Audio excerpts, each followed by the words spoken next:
And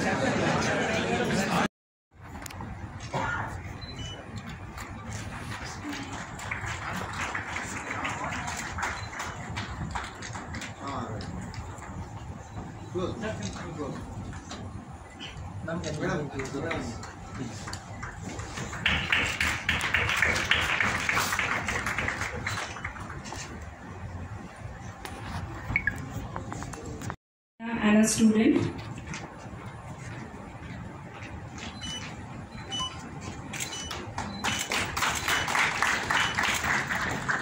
Thank you.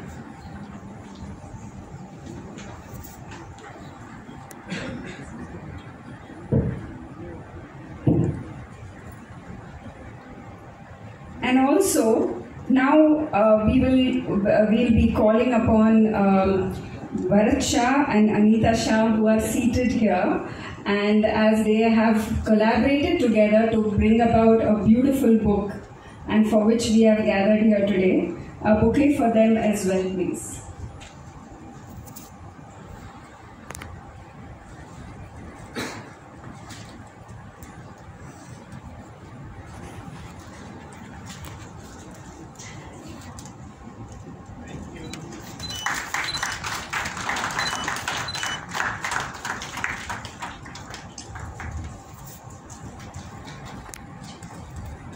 We heartily welcome Dikshita ji, who has also accompanied with Bhupesh Kumar ji from Mumbai. Thank you so much, ma'am, for coming.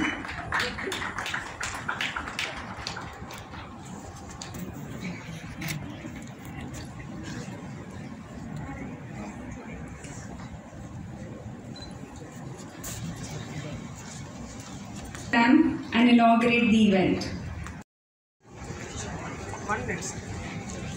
Done, I think. No.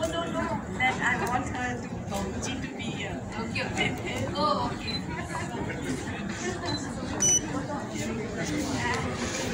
Anita, Fantastic. Anita, give it to Anita. Give that book to Anita.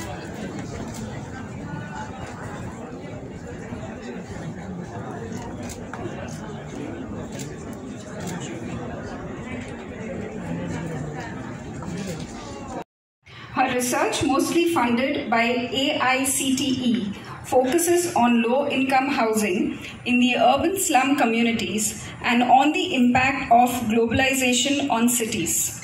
She is currently the Vice Chancellor of the university for the second term and has been involved in academic administration in various capacities.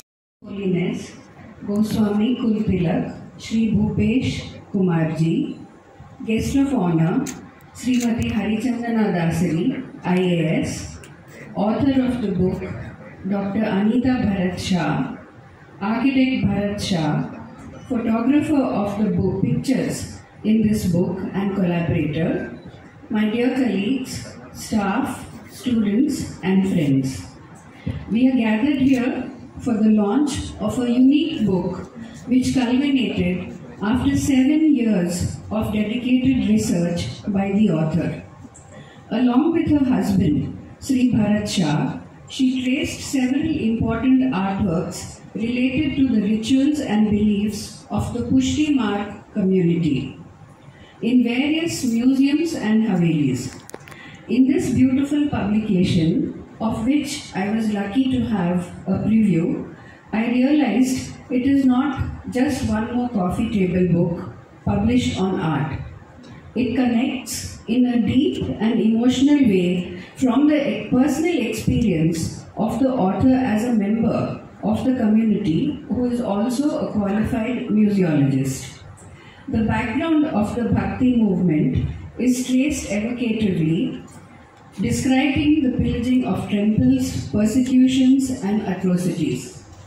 The birth of Sri Vallabhacharya ji in this context and the legends of Krishna Leela and the connection of rituals, artifacts and paintings are brought out seamlessly. The concept of the personal shrine, due to which artworks proliferated, is explained along with the philosophy and concepts of seva, raga, rasa, bhog and shringar. Over a period of time, the Seva Paddhatis was elaborated and aesthetics were emphasized in the mode of worship. The spiritual and intuitive ethos of Indian art is brought out by connecting with these ideas. The paintings are worshipped with love and devotion.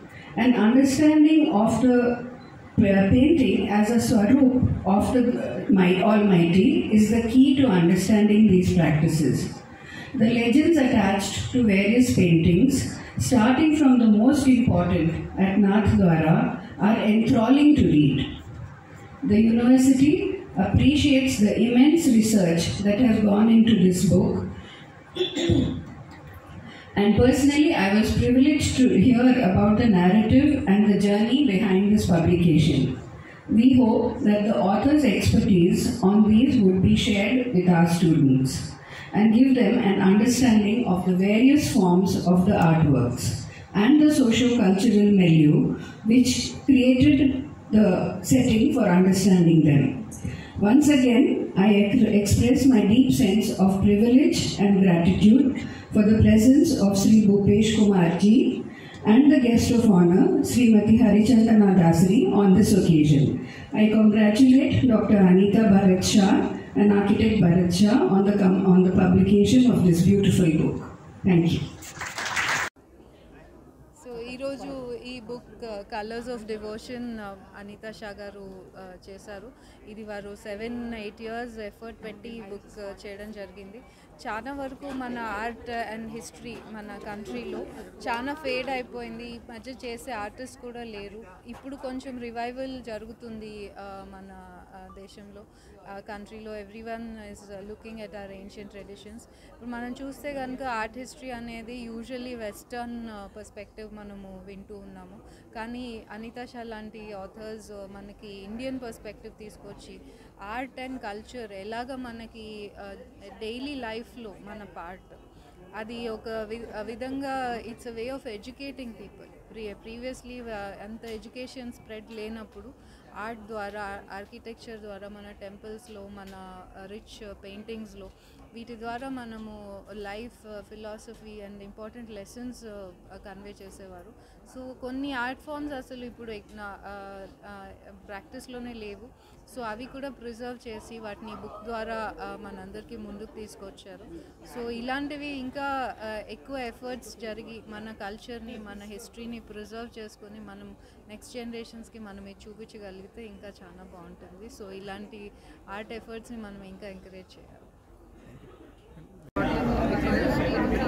The story and the connection between religion is of Advaita philosophy and the art. So this kind of connection used to be there always in our tradition previously, but it is forgotten now. Art is not really connected to religion, but in ancient India the connection was always there. So it has brought out very beautifully that story, and there are so many other traditions like this which we need to research and bring out so that our future generations will also know about the rich cultural heritage of this country. Thank you. And artworks from Vallabhacharya, Vallabh Sampradaya, 1500 to 1900. It took 7 years to research, extensive research, to write this book. It's an academic book that, and also for the devotees as well as for art historians, museums, museum professionals, and even libraries. So it is a breakthrough also in many respects for the history of art, because it connects philosophy with history, philosophy, history and cultural aspects with the paintings that are created in Indian art, because Indian art is very integrally connected to philosophy. That is expressed in the Shastras, and this book specifically connects Vallabha's philosophy with paintings. So as expressed in Subodhini and other many other books or treatises written by Vallabhacharya.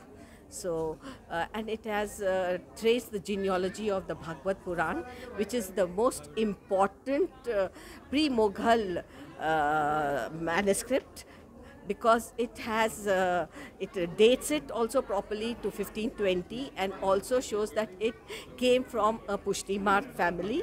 It was commissioned by a Pushtimark family in 1520, and as it is, why is it important? Because it has influence for the next 5 centuries Indian art history, Indian style of painting.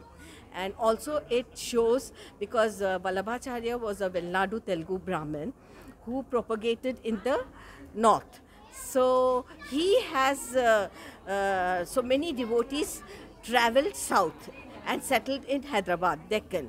So these people were not only they were bankers, jewelers, they were bankers to the Nizams, and they also politically controlled the political situation in Hyderabad. They were bankers to the Nizam.